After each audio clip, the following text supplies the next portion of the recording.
Good morning. Good morning.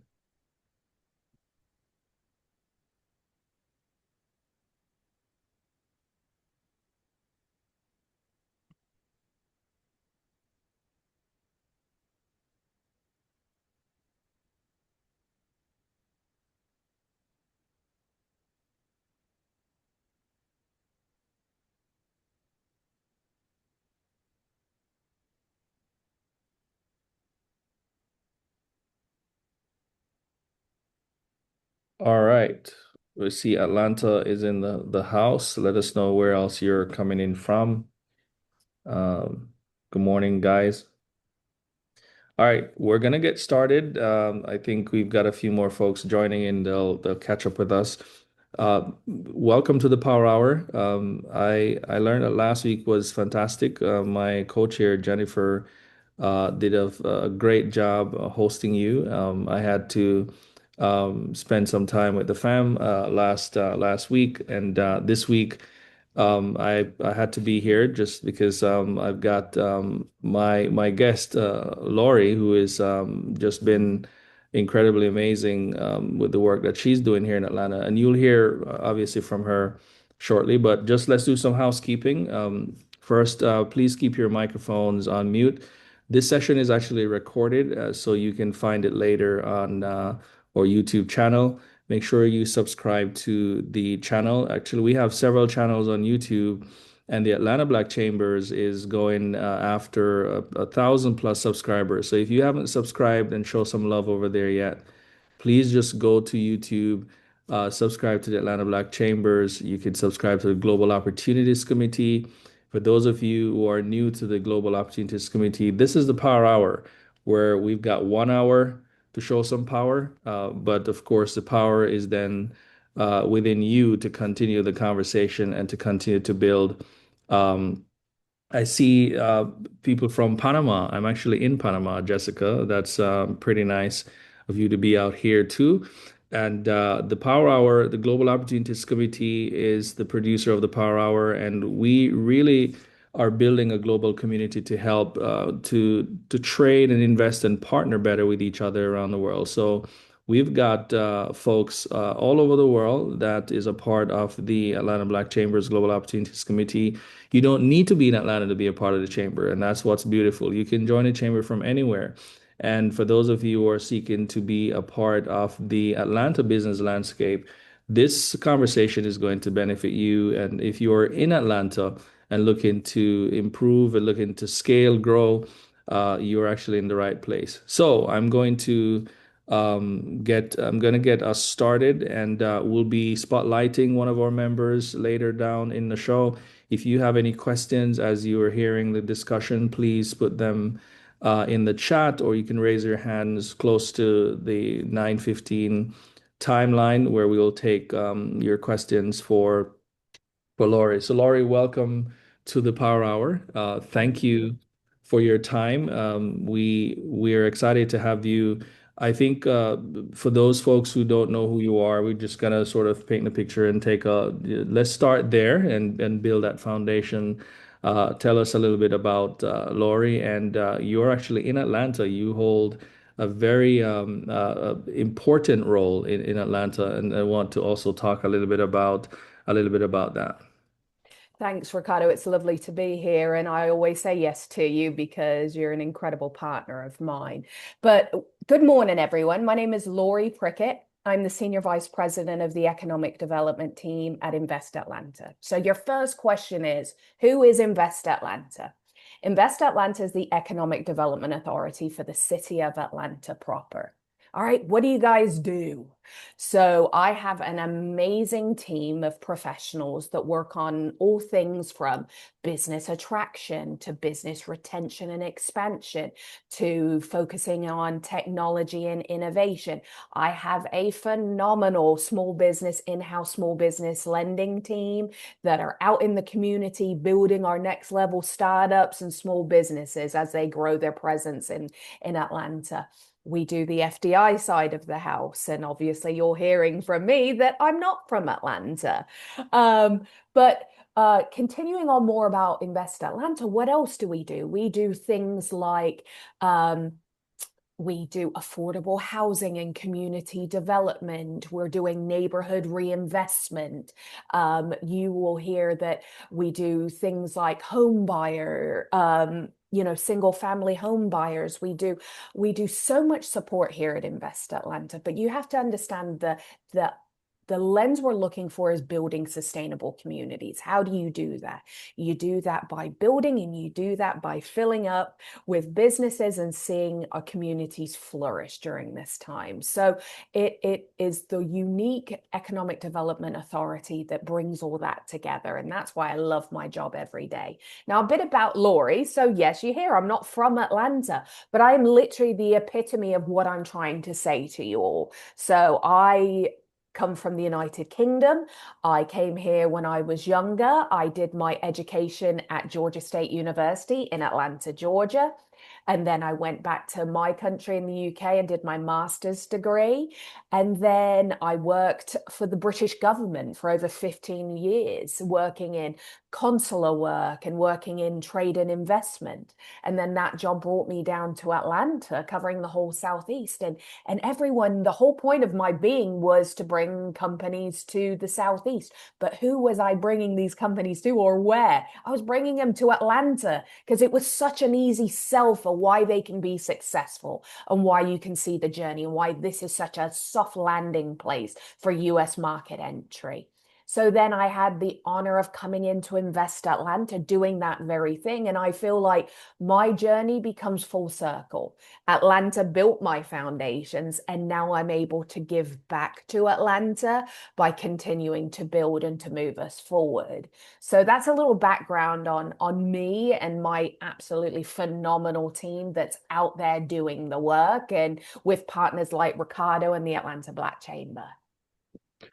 Fantastic. No, thank you, Laurie, and that's huge because as we talk about sort of launchpad and just what Atlanta actually means, I want you to sort of frame it for us. There are a lot of folks who are on the call. This is a global opportunities committee, so the imagination here is that everybody is interested in doing business international, and we have this idea that you can do business from Atlanta. You could go global from anywhere. So, what do you think about sort of Atlanta as the launch pad, as you say? What really makes Atlanta a city where small businesses can really grow and go global from now? So I think it's an important time right now. So Atlanta is an investable city. Everything is booming here. So we sit at that intersection between global connectivity, population growth, and sector diversity. So you think of the worlds of fintech, logistics, supply chain, food and beverage, film and creative, advanced manufacturing, and then clean tech, all those kind of things. So we're seeing in Atlanta, we're seeing a lot of reshoring, nearshoring, and we're seeing a lot of diaspora driven investment looking for stable US markets with talent. And that's what we are here in Atlanta. So also too, I mean, Ricardo, I might say that we may be hosting a very big global event this year, this major thing and global moments called the World Cup Yeah. 2026. And everyone wants to know is, how do we utilize it? Now, I'm a football fan. I'm very happy about football coming, but our lens is going to be different. Our lens is looking about the global opportunity that comes with a World Cup and the global investment opportunity. That's number one. And number two, you have to take it from the lens of the businesses here already in Atlanta. We don't want major moments happening to us, but with us. So this is an opportunity for support with local suppliers, contract ready businesses, minority owned firms that can scale. So why does it matter? Because for me, global capital is looking for prepared global partners, not just the big corporations. So we at Atlanta always say that we all can, there's a big pie and we all have a piece of it and we all can flourish from this. So I always want to leave everyone with saying that Atlanta isn't just attracting investment. It's about becoming a platform where local businesses can plug into global opportunities and vice versa. Global opportunities can find a home here and connect with local resources. Yeah, no, and that's perfect. And there has to be, I imagine, some semblance of readiness to be able to take advantage of this because Atlanta stays ready, and we want our businesses to also stay ready. I want you to sort of help me define, or from your perspective, what does that look like in terms of being ready, a global ready small business? Businesses are on the call. What should they be thinking about in terms of being ready? This is a major year for Atlanta, defining moment. I think the last time we had a major event as this was what, 30 years ago when we had the Exactly. Olympic.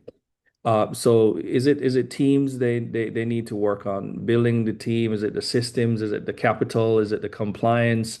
Is it supply chain? Like what is it? How do you define this idea of sort of global readiness, being ready for what is at our doorstep? Ricardo, that is the single most important question you are asking me on this Power Hour. So let's just go baseline checklist of global ready. So let's start it. Everyone wants to talk. Clear financials, P&Ls, balance sheets, cash flows. That's easy.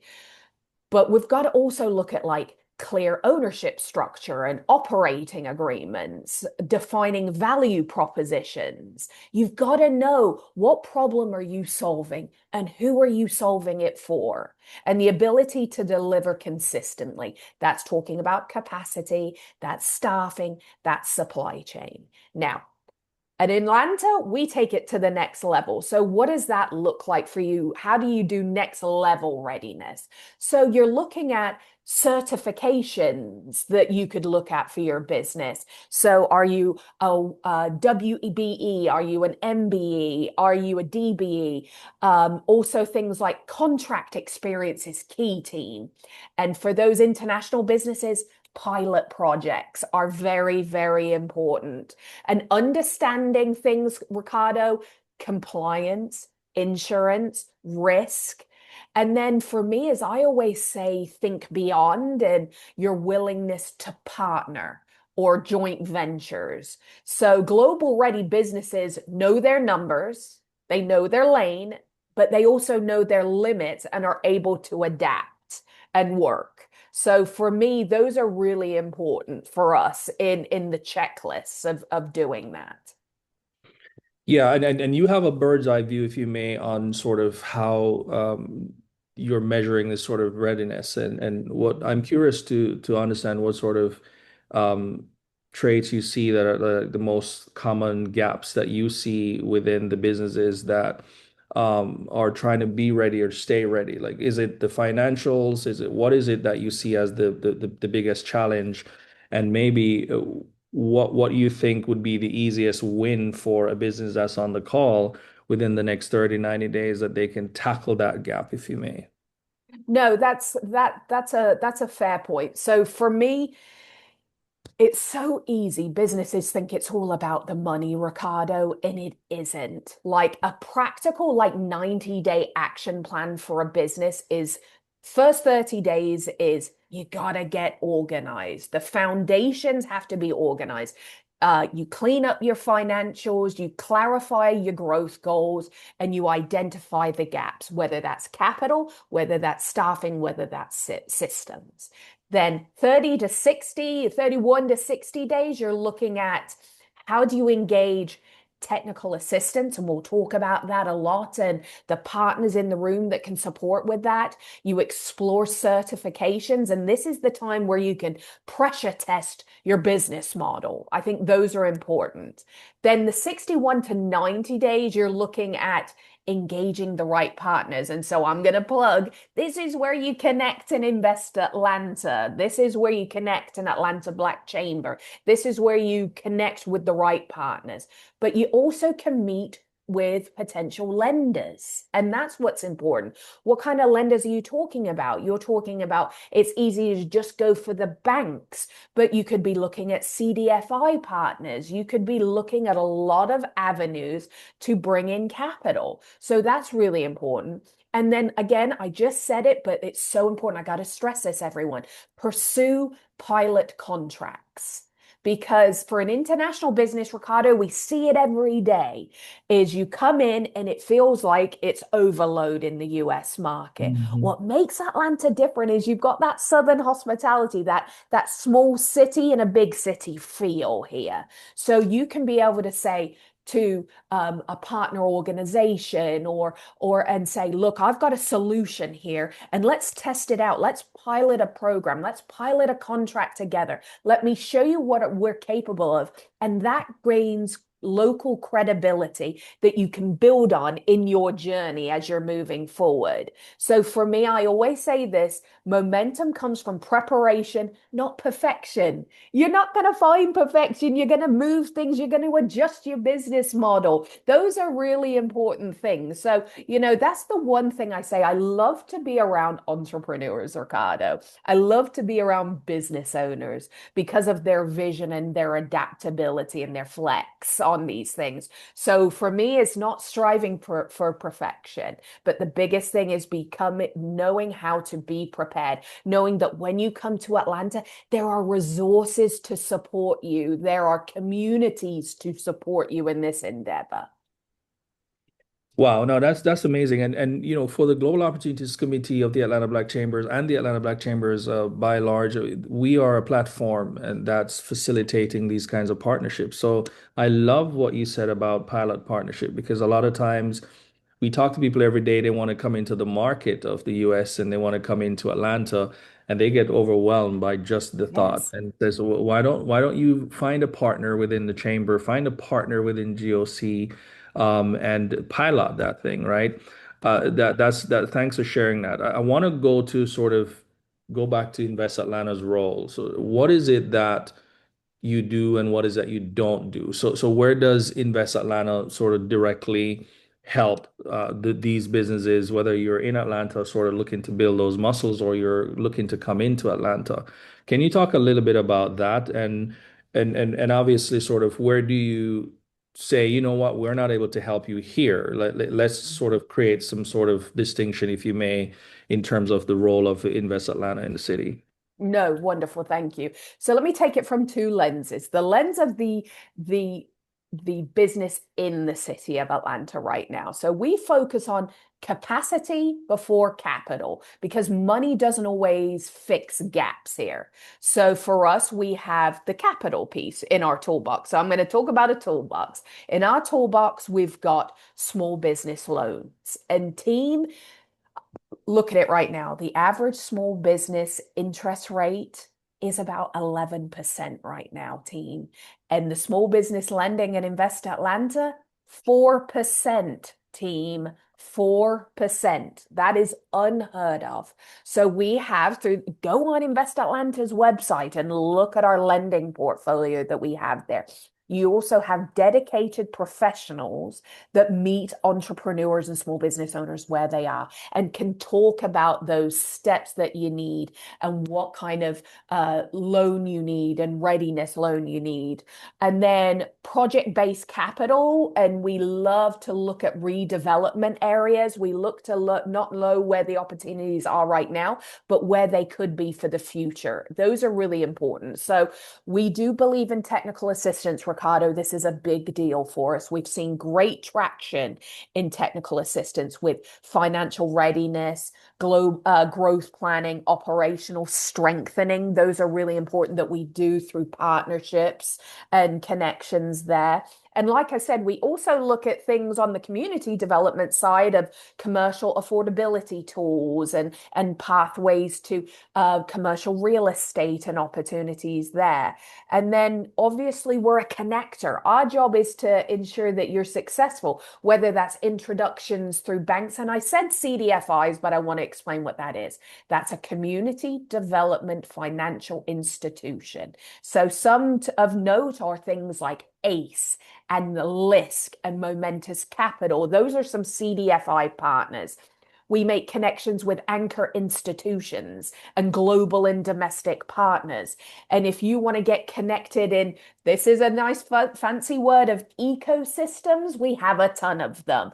But all of that is understanding what your lane of sector is, and there's ecosystems to support it and wider connectivity. Those are the important things. Yes, we do have incentives. Yes, we do have ways to support growth. Now, let me look at it from the FDI standpoint. The FDI standpoint is initially, there are a lot of businesses that are just exploring, where do I go? Where do I want to be in the US market? And they explore us with other cities. So I do a lot of consultations with FDI opportunities where we talk about the why Atlanta. And then I go through a checklist for foreign direct investment. And Ricardo, I'm happy to speak about that. But how do we help you? So we talk about all the things that would influence your decision on why come here. And then at the end of that, I'll say, don't just hear what I'm saying, come see what I'm saying, and come do what I call a recce visit to Atlanta. Come look at where the opportunities are, come meet with some partners so you can see your company and your story here and see if it's a good fit for you. When you are a ready FDI partner, you know Atlanta is your place and you want to be here, then how do I support you? Then we look at things like site selection that we can do. We do site selection support with you. If you're a manufacturing company, if you're something like that, we can talk about incentives that are driven by capital investment and job numbers that you'd be bringing here as well. We'd be talking about wider engagement with your Metro Atlanta chambers and your state resources that complement and layer incentives and so forth.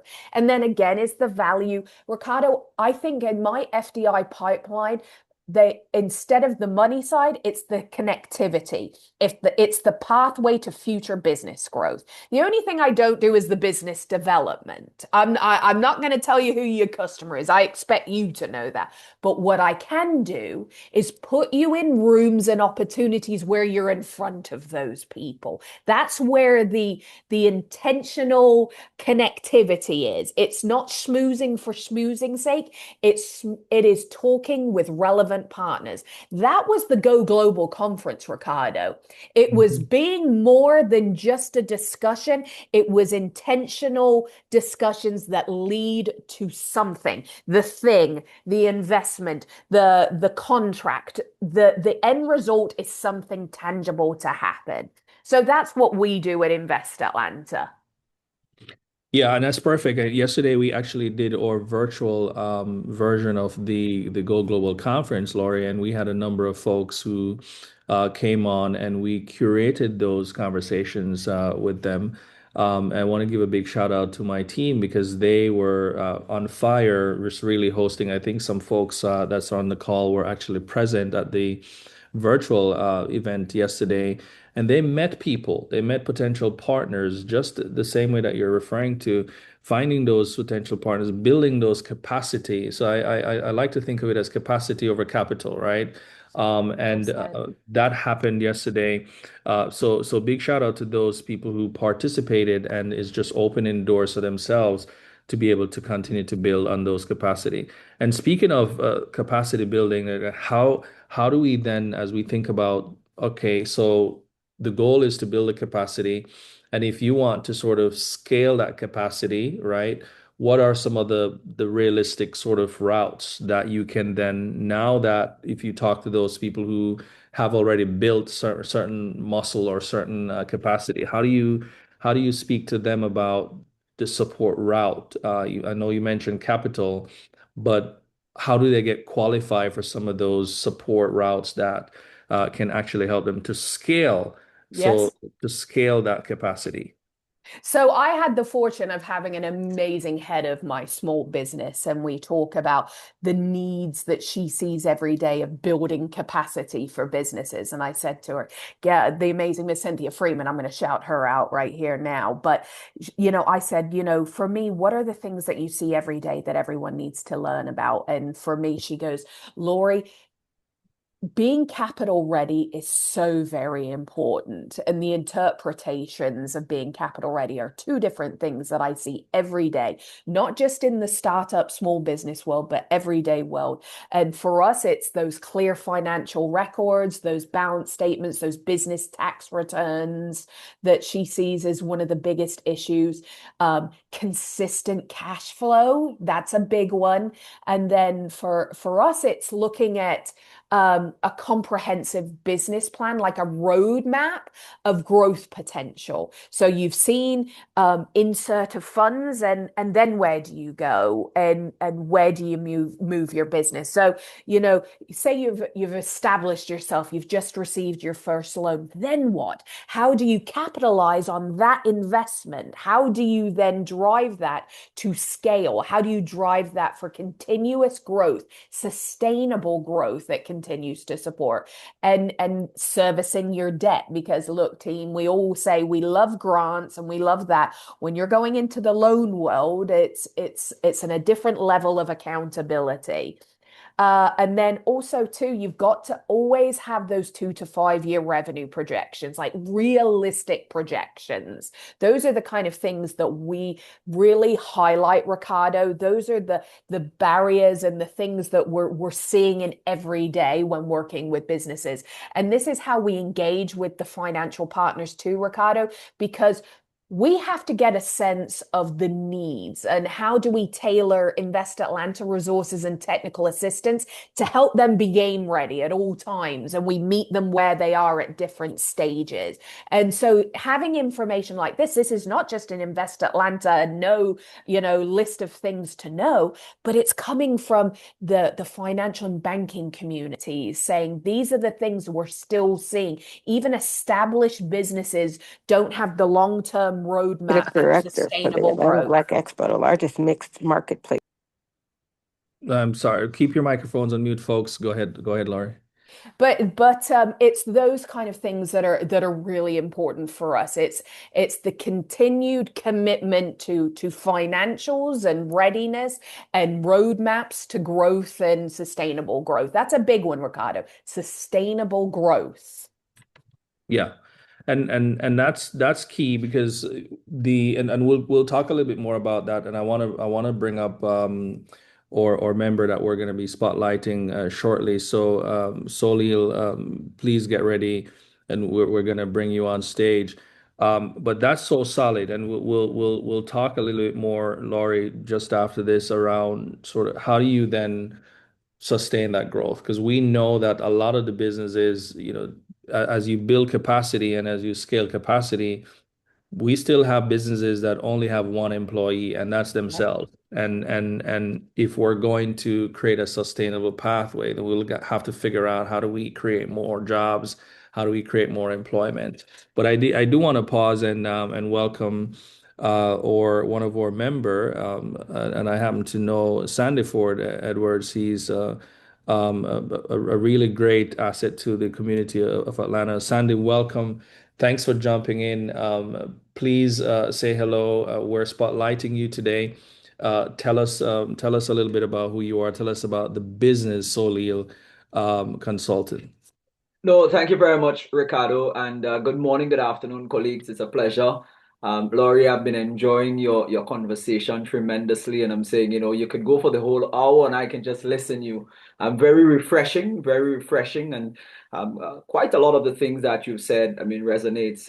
Just before I introduce myself, only earlier this week, had a conversation with a private equity firm out of New York looking to put some resources into an investment opportunity in Grenada, and the potential recipient of the resources, his business plan, his financials were not up to speed. And so that automatically hindered the ability to move forward. And he now needs to go back to the drawing board to put those things together. So very refreshing. So Sandiford Edwards, I am Grenadian by birth.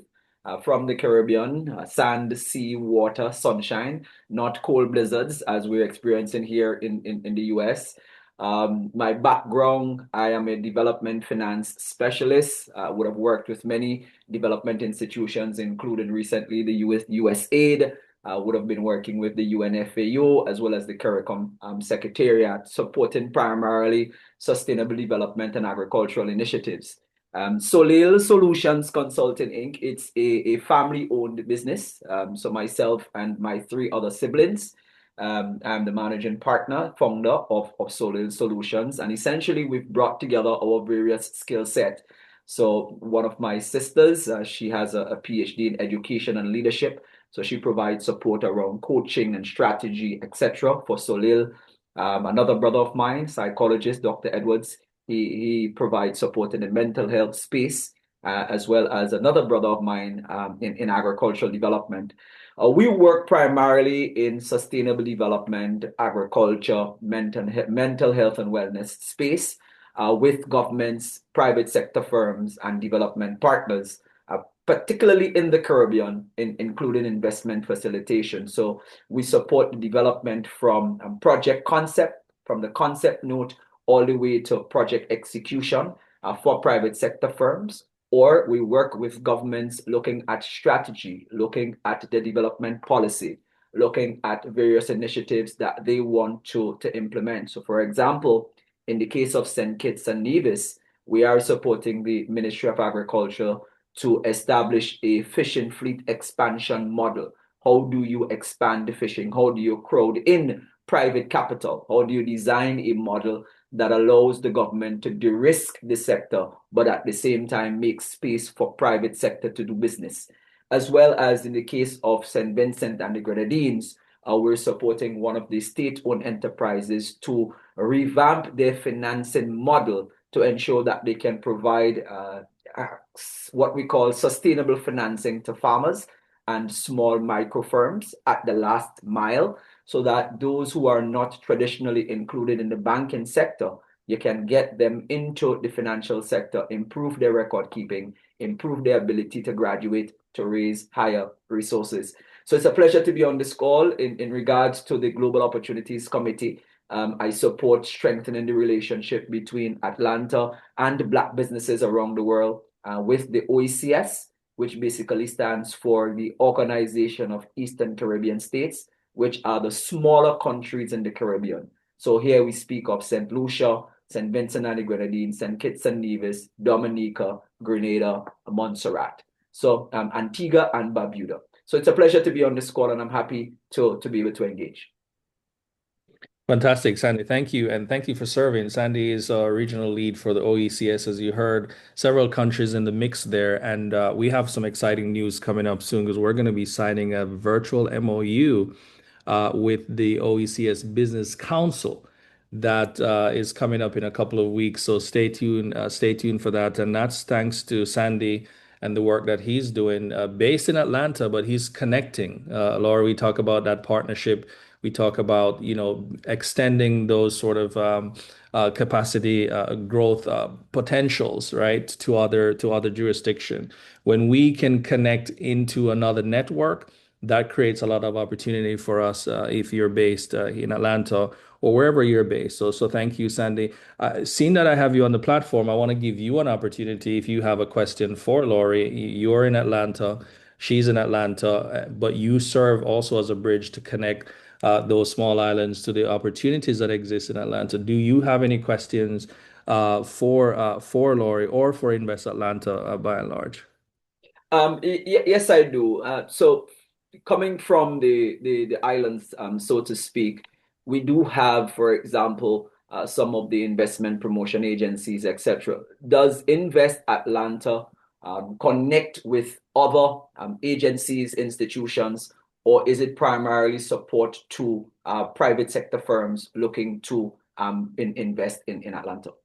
No, Sandy, we work with many partners, so we are open to opportunities. So, we work with a lot of partner organizations. I just want to talk to you about on the agricultural side because we also have a division that looks to address food access issues, Sandy. So we're looking at that as well. So I always want to hopefully a side conversation with you about that. But no, we do work with a lot of organizations and agencies. One of the biggest things that, at least on the foreign direct investment side of things, and Sandy, we work with all the consulates, the trade agencies, and then obviously they have their own resources that they bring to Atlanta to support as well. Not only do we work obviously on the internal side of working with state resources, the state of Georgia. We also work with agencies here in the US as well. So, we just don't just limit to corporations, Sandy. And I get that question a lot. Do you only work with like the big, well-established companies? Can I just have an idea and the heart to want to bring my idea and my business to the US? Will you still work with me? 100%. Because I bring you and your brain over to Atlanta to set up. You hire yourself as your one employee, and then because of your amazing connections and connectivity, you'll be 10 members of staff in 2 years, and then one day you'll build your global headquarters here. So we work at all levels with all partnerships. We're open to that. That's the whole point in the heart of Atlanta, is knowing that we can't do things ourselves and we need partner organizations and agencies to help us do it. Fantastic, fantastic. No, that's amazing. Thanks for sharing that, and thank you, Sandy Ford, for sharing. Please put your information in the chat and how folks can reach out to you if they'd like to continue the conversation. So I know we have a poll, and I'm going to drop that poll in here while we continue the discussion, Laurie. So I'm going to launch our poll, and feel free, folks, to give us your feedback on the poll, because this is important for us to understand what's your knowledge, and obviously on Invest Atlanta and some other resources that you think you'll need. And we'll reveal that coming up shortly.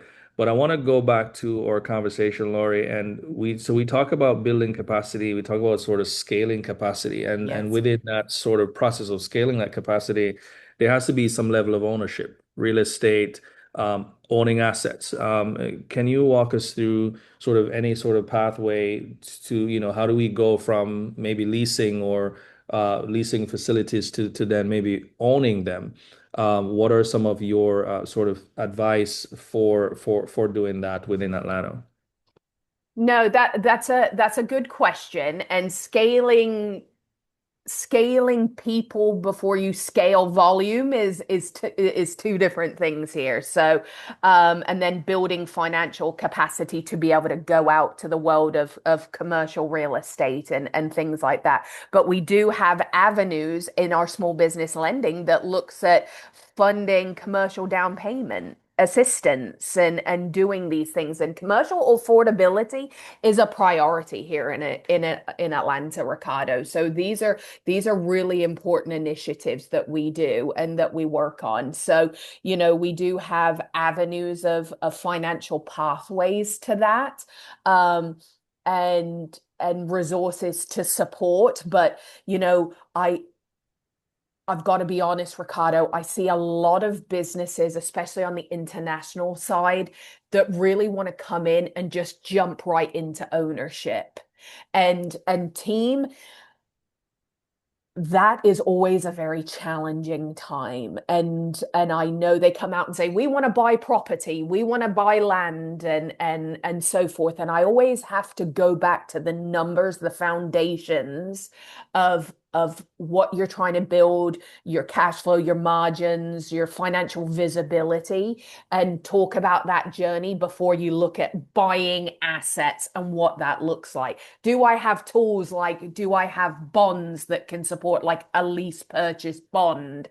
Could I do those kind of things? Yes, but I want to make sure that before you take on resources, before you take on those major steps, that the foundations are cemented, so that one day you're not, in 3 years, it doesn't have sustainable growth, and then you're selling those assets or you're going into debt because of it. Remember, sustainable growth is the key here. So for us is If you say you're ready, then you're meeting with my professionals and you're talking about your business plan, you're going through the financials, and then you'll say, this is what we think you could qualify for down payment assistance for. We can show you properties that might be in your view and your financial plans that would meet your financial obligations. So we do those things as well, and we do work with site selection support as well. I don't know if anybody's ever looked at it. There's a platform called CoStar,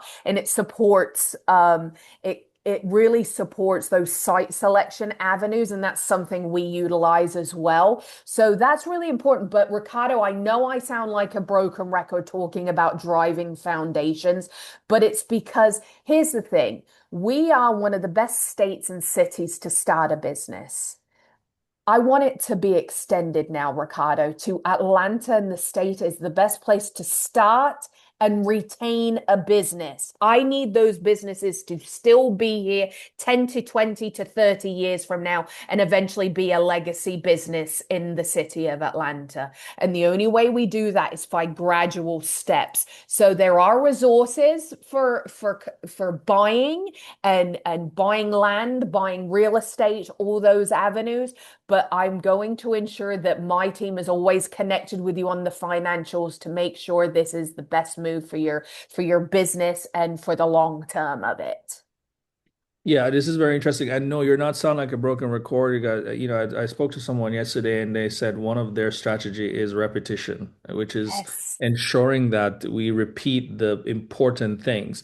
So, Steph Curry and these amazing guys, they don't get to where they get to with just one-off practices. They do it every single time, so it becomes religious. And the things that we share on calls like this, it's important that we repeat ourselves because we still end up with the same sets of results if we don't hammer the point, right? And so and speaking of hammering points, because what you're saying is there is the growth pathway and before you get to that ownership, which is it's similar to larger contracts, Yes, which I want to talk about because like owning please. real estate asset is like going after larger contracts but not necessarily ready. How should we think about winning larger contracts, Laurie, and especially as it relates to sort of maybe as a stepping stone to exporting? And I know you touched on it already in terms of preparing yourself for that sort of thing, but there are lots of contracts that are available. But how should we be thinking about that in the same context as we think about owning assets that are, big real estate assets, commercial assets, etc.? Okay, so it isn't going to be the broken record, but how to win larger contracts and using them as a stepping stone. So I love that you paired those two together because the same discipline that helps a business win larger contracts is exactly what prepares it to export successfully. So those are the important things. So number one, you get contract ready before you go. So larger buyers don't take risks on unprepared vendors team. So foundational requirements, registered legal entity, clean financials, business insurance, documented processes, delivery, quality control, invoicing, ability to scale without compromising the quality. Those are really things. Export buyers will ask the same things, just in a stricter way. Then you start with anchor contracts. Think progressive credibility in not instant scale. That's a big one, team. Let me say that again. Think progressive credibility, not instant scale. So by stepping stone contracts, think of like local government or quasi-public agencies, large anchors like hospitals, universities, airports, Atlanta, Hartsfield airports, stadiums, national corporations with local supplier diversity programs, tier two or tier three supplier roles. Because if you can deliver consistently for an anchor institution, you can export. And then for us, it's learning the rules of procurement. This is where deals are won. Procurement is procedural. It's not personal. So understand RFPs and RFQs versus direct procurement thresholds. Learn how buyers score bids. That's really important. Build the compliance muscle, the deadlines, the formatting, the certifications. Ask clarifying questions and ask them a lot. Everybody says, like, I'm supposed to know everything. Team, asking questions is the best thing you can do for me. That tells me you're thinking constantly. Export contracts are procurement heavy, and this is good training for you. And then for us, it's the price for scale, not survival. So many businesses lose money on those big breaks. So know your true cost per unit and service at scale, price your volume, build in logistics, insurance, currency, compliance cost, and avoid underbidding just to win the major contracts, team. Know your worth, know the value. If you can't make money at home, exporting will magnify that pain. Trust me, I have seen it so often. And then big buyers expect an institutional behavior. So, like some of the must-haves I hear about, Ricardo, are like standard contracts and terms and performance metrics and invoicing systems, quality assurance, and this is a big one, team, data security. So for me, I want you always to remember, use those domestic wins to unlock the export readiness piece. And so those are kind of some of the things I think about every day, Ricardo, every day that I'm seeing out there. Wow, wow. That is amazing. But I wanna we're coming on the home stretch now, and guys, if you have a question, you can put it in the chat or you can raise your hand and we'll get at least one or two of them for Laurie to answer. I'd like to see the poll go up to 50%. There are about 70 of us on the call. Please participate because this matters. Your voice matters, what you know matters, and so please fill out the poll. Let's get that number up to 50%, please, as you're listening. And Laurie, the so I want to talk about this sort of bridge now as it relates to, so you share contract ready and bankable, and I think people understand now, as I know some folks are even making notes around what does it take to be bankable, to be contract ready within the city. Just talk about the diaspora and the sort of the international members that are listening. Some of these ways that they can invest in Atlanta and collaborate with local business. You mentioned it earlier about piloting and partnering. Can you give me sort of an example, like a real example, sort of from end to end, how you saw something like that really working in Atlanta?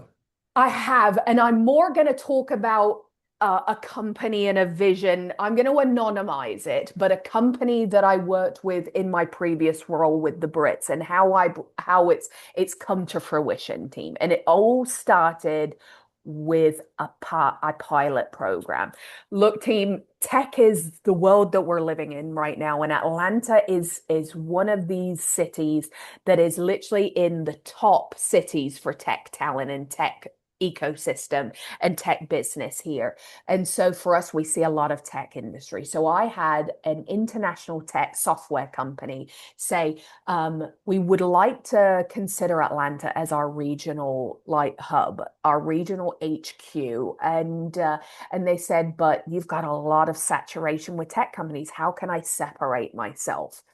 And I remember sitting with them, Ricardo, and saying, tell me about your software and who's your audience. Who is the person that you are trying to help? Because if I can't feel that personal touch, I can't see the journey and I can't see the connections. And so they were saying, we have a software platform that helps with accounting software, financial readiness, and all this.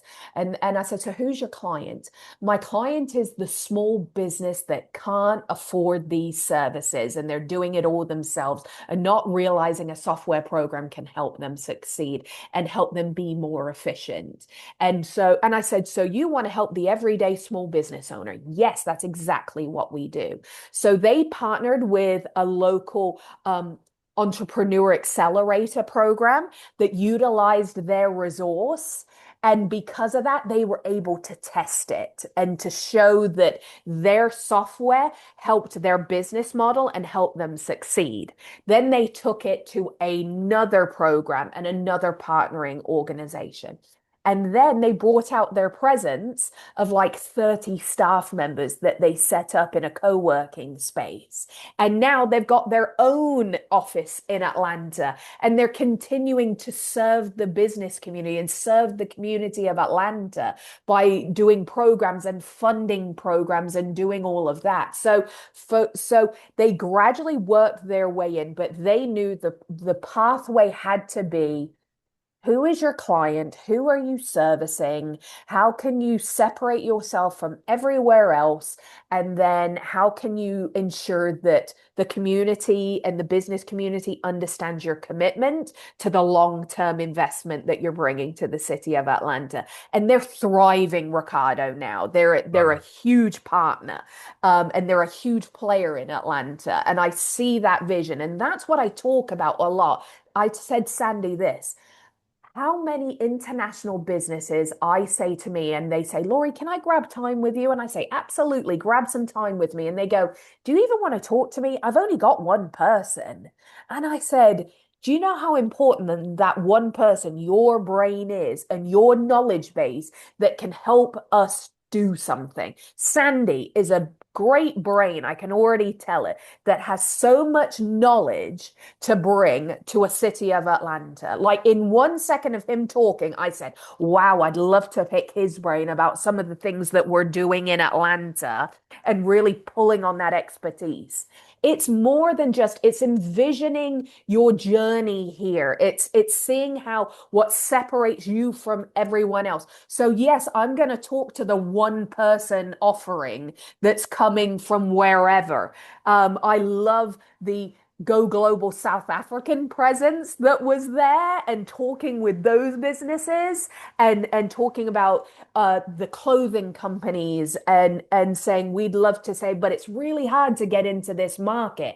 And so obviously I talked the foundations to them, but then I went, where do you see your clothes being, like what stores, or do you want your own store, or what does that look like? And do you know how that culturally enriches us to have you now a part of our journey here in Atlanta? So for me, it's those success stories, Ricardo, where one person's idea and ambition to come to the US to set up a presence, to then now employing Atlantans and doing something. What impact, what pathway, what beneficial pathway on each side? Number one, us taking advantage of expertise and taking advantage of resources and you employing Atlantans, but also the knowledge sharing that came from another country. And we've got to continue to keep our edge there that separates us from all the expertise that can come and make us better, to move us forward. You see that a lot, team. You see our mayor talk about it. Atlanta's a group project. We want to continue to move Atlanta forward. We don't do that by staying in a box. We do that by experimenting, trying, failing, doing all those things. And so we want it. So those kind of success stories make me happy, Ricardo, every single day. Wow, this is amazing, and you're absolutely right. We're like a mastermind here, all of our individual capabilities coming together, creating that, and Atlanta actually needs that. Thank you so much for sharing that. We're on the home stretch, and so I see Janelle has her hands up. We're about 36% in the poll, guys. I do want to share the poll result, especially with Lori, our Please. guest here. So please take the number up while you listen. I want to go to Janelle. Janelle, you have a question. Please unmute and go ahead and ask your question quickly. And howdy ho there, Miss Laura. Thank you so much for coming and joining us today and sharing all these beautiful gems. My God, I can't pick them all up at the same time. But if you could share some more information relating to your activities in clean tech and food security. Thank you. Oh, I'd love to. This is amazing things that we're doing. So, look, I don't have to say to everyone that we're in a world where food is a very important topic right now. And I can say that you have an incredible mayor and administration and city council that's really prioritizing food access and food security. And saying that no longer will we have food deserts, and there is a target that the mayor gave us all that by 2030, 100% of Atlantans will be within a half mile of fresh food access. That's incredibly ambitious, but we are meeting the call, everyone. And that's why Invest Atlanta, with the support of city council funding and the city funding, is we've gone to not only number one, start out with how do we support existing grocery and food entrepreneurs through technical assistance and tailored technical assistance. And we've supported, business owners there and small independent grocers that are really the backbone of our neighborhoods that are constantly feeding us. My grandfather alone in the UK was a grocery store owner and served the community, so it's very near and dear to my heart. But we've also done projects like the Gooder Market at iVillage that's by HE Homes, which was the first of its kind situation where it brought not only food access, but it also brought financial readiness, it brought health readiness, and it brought small businesses to one container community. But we also opened the Gooder Market beyond Edgewood. If anybody hasn't been there, it's an amazing little grocery store that serves the community around Sweet Auburn. You've seen amazing African American owned businesses like Nourish and Bloom that do autonomous grocery stores. There's one on Cascade. Please visit it. It's incredible that we've supported there. Looking at innovative business models that address food access. And then some of you may have seen that we did something huge as well. The mayor has many times gone out to the major retailers saying, come to Atlanta, bring a grocery to us. And what do they say? Nope. You throw incentives. Nope. And so finally, the mayor said, I've had enough, and we're going to find pathways to doing things ourselves. So we just opened our very first public and private municipal grocery store at 25 Peachtree in downtown. Team, that is huge, next level. What separated us from everyone else, we did a public and private partnership. Let me say that again. It was not 100% city funded. It was public and private. We went with an operator that was in this journey with us. And there will be another location, the second location this year at Campbellton Road, which is why my community needs to have it there as well. So those are the kind of things we're doing in food access. But I always want to continue, like, just because we do projects doesn't mean this starts. We've got to look at things like food distribution, and we've got to look at supply chain. We've got to look at the restaurateurs of the world. We've really got to look at it from an ecosystem way of looking at food. And those are the kind of things that we do in collaboration with the Mayor's Office of Sustainability and the Aglantas of the world. And not even talking about the 1 million food access partners that we work with, from the Atlanta Community Food Bank, the United Way, and major partners like that. I'm not even naming enough to say what we all have a passion for. But you talked about clean tech, and I want to be very quick on that as well, because we're always constantly looking for the future. And this is where international expertise comes into play as well, because there are a lot of work being done in clean tech internationally, and trends coming out to say that there's different technologies coming out to improve the sustainability goals. And so for me, that's where I'm seeing such a strong trend, Ricardo, coming internationally with clean tech businesses wanting to set up. But also too is I want to see Atlanta-based businesses really hone in on that expertise as well and start driving that within ourselves to improve our own well-being so that my son can breathe fresh air and everyone else's from years to come. But there's some ambitious and sustainability goals, but we only do that from innovation and different levels of thinking. So I really am seeing a strong pipeline of clean tech businesses, and we're seeing accelerator programs really curating what that looks like. So there is a strong ecosystem here in Atlanta that looks at that as well. Wow, wow, Laurie, this is amazing. We got to have you back. We got to have a part two of this because there's so much to share and so much to do. Folks, we're like 3% away from the 50% that I'm asking for, Please, 47%. team. We'd love for you guys to lean into. I just need 3 more% before we head off here. We've got a few more minutes left before we're done with the hour, but the power is within you. So 49% I see. So let's take that number up to One 50%, please, more, so that please. we can get it done. Laurie, as we close this up, because I do want to show the poll, I do want to show the results, and then we'll share this with you as well. I do want to get your final bit of advice, if you may, maybe practical plan, if you may, a practical action step that folks who are on the call can take.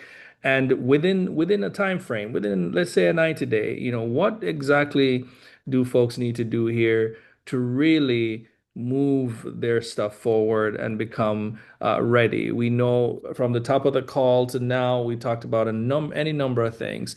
Walk us through your final bit of advice for those people who are on the call, Laurie.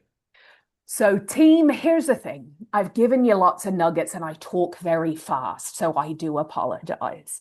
But there's some nuggets in there of setting up your foundations. But know that you don't have to go through these things alone, that there are partners and pathways to help you through this journey to financial readiness. So, you got to get the organized, you got to build the readiness, you got to engage in position.